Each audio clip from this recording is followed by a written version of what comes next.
was left by accident. If you see something, say something. This is Eyewitness News Up Close with Diana Williams. From fighting crime and corruption to what to do about Occupy Wall Street protesters this morning, we've got a conversation with two candidates running for district attorney on Staten Island. And good morning and welcome to Up Close. I'm Diana Williams. There are no statewide or citywide elections in New York this year, but there are some key local races, including the race for district attorney on Staten Island. The office has 46 prosecutors with an operating budget of $7.3 million. And with us this morning, two candidates running for that office. We have Republican incumbent Dan Donovan, who is running for his third term. On the Democratic side is Michael Ryan. He is an attorney in private practice on Staten Island, and this is his second attempt at challenging Dan Donovan. And joining me to question the candidates is Tom Robleski. He knows a lot about the issues on Staten Island, and he serves as the political editor for the Staten Island Advance. Tom, great to have you with us this morning.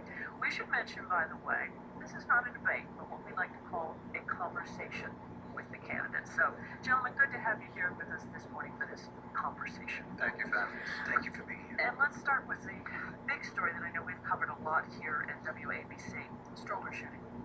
Little girl, 18 months old, sitting in a stroller. She was shot in the eye by a stray bullet. Mr. Ryan, I know that you've been actually raising money for the family.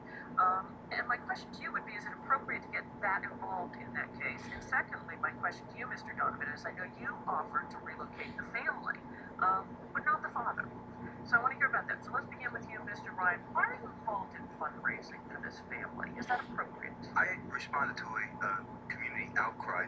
I had received phone calls, obviously, because I achieved a certain level of prominence during the campaign, and people actually reached out to me and wanted to help the family. As a matter of fact, the proprietor of the Roadhouse restaurant on Staten Island, Mark DeAndrea, in specific called and agreed to donate the venue free of charge, for the family to come. So what we simply did was make some phone calls, and essentially what we did was a pass-the-hat kind of neighborhood fundraiser.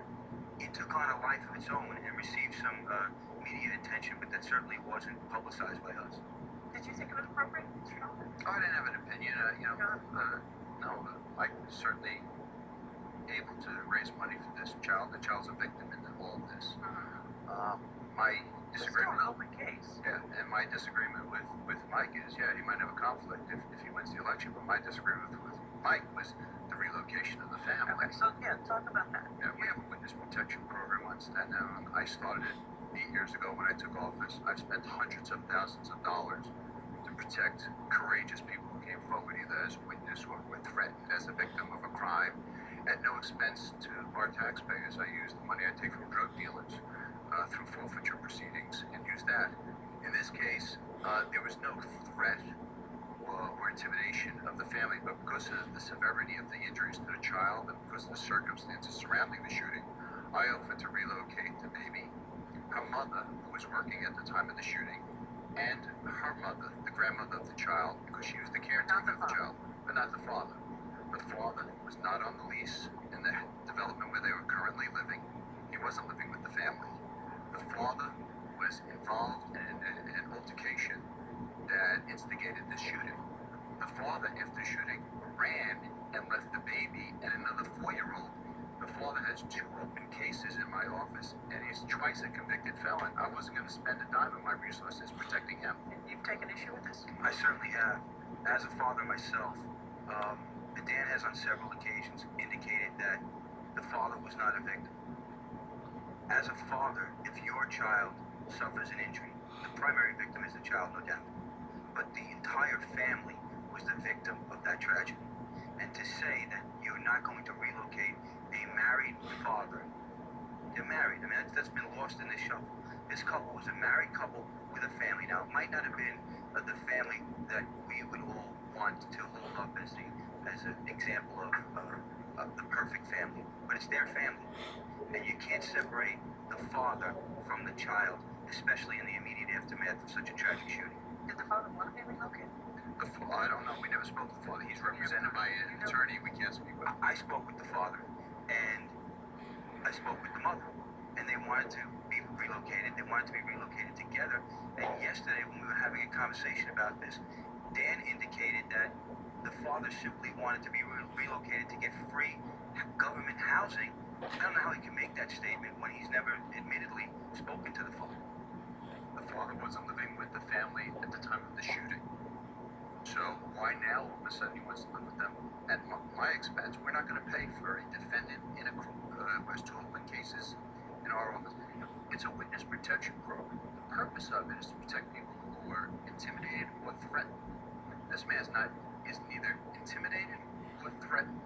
In fact, we're prosecuting him. I'm not going to spend a dime on our resources housing him somewhere. I mean, you are not judging what makes up their family. Oh, no. From the criticisms of your opponents, and you're passing judgment on them. Not at all. Not at all. This is their family. He is the father of that child. What I'm saying is that I'm not spending my resources to relocate him when he wasn't on the lease in the housing development where the baby was shot to begin with. Let me move on to guns. I want to know from both of you, do you think Mayor Bloomberg has been successful in getting guns off the streets of New York City? Mr. Wright, let's start with you. Obviously not. We have shootings regularly on Staten Island. But it's not just Mayor Bloomberg's responsibility. You have to do targeted investigations into how the guns are getting into the hands of the bad guys on Staten Island. That hasn't been happening with any degree of frequency from the current district attorney. And it's more than just the guns. The drug trade is what really fuels the need for the guns in the first place. So if you're not getting after the warehousing of narcotics, if you're not getting after the prescription pill problem, you're never going to get to the gun problem. And the problem with that is, Dan is always standing next to the person who's got the primary investigation. The lickety-split case, and we had the Special Narcotics Prosecutor's Office. We have other investigations. He's never the lead on it, and it's about leadership. You have to do the hard work. I think the mayor's been successful. I know we've been successful. I've had 2 gun buybacks on Staten Island. We've taken 500 guns off the street in those 2 buybacks. When I took office 8 years ago, we have a policy. You're arrested with a gun, you get no plea unless you tell us where the gun came from. My opponent's never been a prosecutor, so I suspect he doesn't know about those policies. So we've been very successful in combating violence on Staten Island. We've had 24 shootings on Staten Island to date. We had 23 to date last year. There's nearly 1,300 in New York City to date. We have less than 2% of the shootings. Staten Island is the safest community of its size in all America, and certainly the safest community to live in New York City.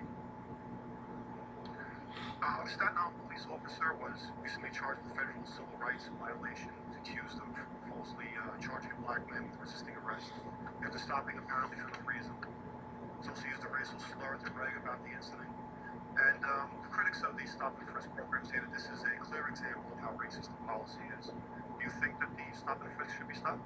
No, it's been a great tool in combating crime, and I don't think you can just measure the success or whether it's prejudicial or not just by the sheer numbers, Tom. You have to look at each individual radio run. How did the witness describe that person? And after receiving that description, who did the police stop?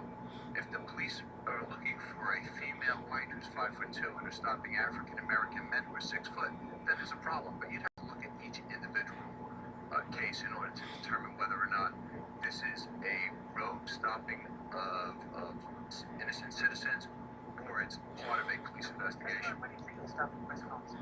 Well, as somebody who actually worked the streets of Staten Island, who actually stopped and frisked people, who actually took guns off the streets of Staten Island, I can tell you that the Stop and Frisk program is not merely response to radio runs. It's response to patterns. It's response to problems in particular areas. So that leaves wide discretion for the officers that are out on patrol when they're stopping and frisking people. It's one thing to stop and frisk somebody in response to a radio run, which I've done and can be quite frenetic, particularly in the aftermath of a shooting, which I've also done. It's another thing to be on routine patrol and stopping and frisking people, and that's where the danger lies in terms of the racial profiling. It's stopping innocent people. Okay. Is there too much discretion? Yeah, good thought. Because I was going to decide whether or not to move on. But Quite frankly, there is too much discretion, particularly when you couple that with the numbers, meaning CompStat. When there is a pressure for police officers to demonstrate activity. Now they have to stop and frisk people.